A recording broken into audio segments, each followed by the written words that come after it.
It's January 15th, 1947. A woman, out for a morning walk, spots what she thinks is a discarded mannequin in a vacant Los Angeles lot. But as she steps closer, she realizes the horrifying truth. This isn't a doll. It's the body of 22-year-old Elizabeth Short. Her corpse is cut in half, her face carved into a sinister smile. To this day, no one knows who did it.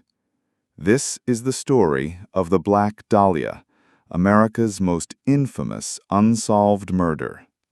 Elizabeth Short was born in 1924 in Boston, Massachusetts.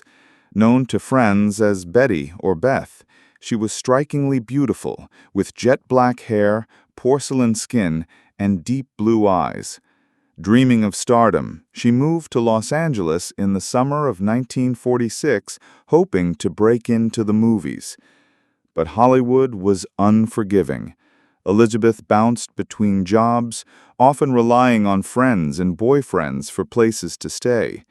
She longed for glamour, but behind the smile was a young woman struggling to find her place in a city of broken dreams. Elizabeth was last seen on January 9, 1947. For nearly a week, she vanished without a trace. Where she went and who she was with remains one of the deepest mysteries of the case. On the morning of January 15th, housewife Betty Bersinger was walking with her young daughter in Leimert Park. She spotted something pale in the grass. At first, she thought it was a mannequin, but it wasn't. Elizabeth's mutilated body had been drained of blood, cut cleanly in half at the waist, and grotesquely posed. The LAPD launched one of the largest investigations in its history. Witnesses came forward claiming to have seen Elizabeth during her missing week. Some said she was spotted in bars, others in hotels, but every lead crumbled under scrutiny. Soon, the press took over the narrative. Newspapers branded Elizabeth as the Black Dahlia, a dark twist on her love of wearing black dresses. They painted her as a mysterious femme fatale, sometimes innocent, sometimes a seductress. Meanwhile, suspects piled up. Over 60 people confessed to her murder, from drifters to celebrities. Among those seriously considered were Fred Sexton, an artist linked to Hollywood's elite; Norman Chandler, publisher of the Los Angeles Times; mobster Bugsy Siegel; and George Hodel, a wealthy physician whose own son later accused him of being the killer. But each lead dissolved into speculation, rumor, and tabloid frenzy. Detectives worked tirelessly. They traced letters supposedly sent by the killer.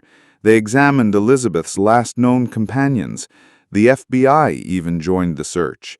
But the missing week, those critical days between January 9th and 15th, remained a void.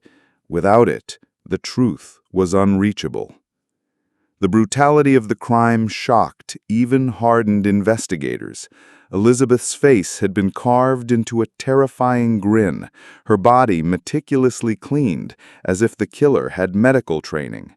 Every detail suggested the work of someone meticulous, sadistic, and calculating.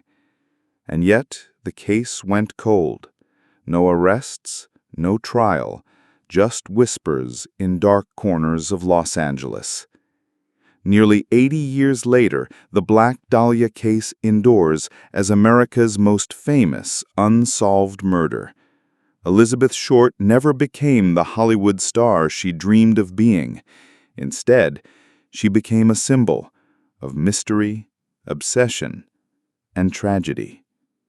And the question remains, who killed the Black Dahlia? Perhaps the answer is forever buried in the shadows of Los Angeles.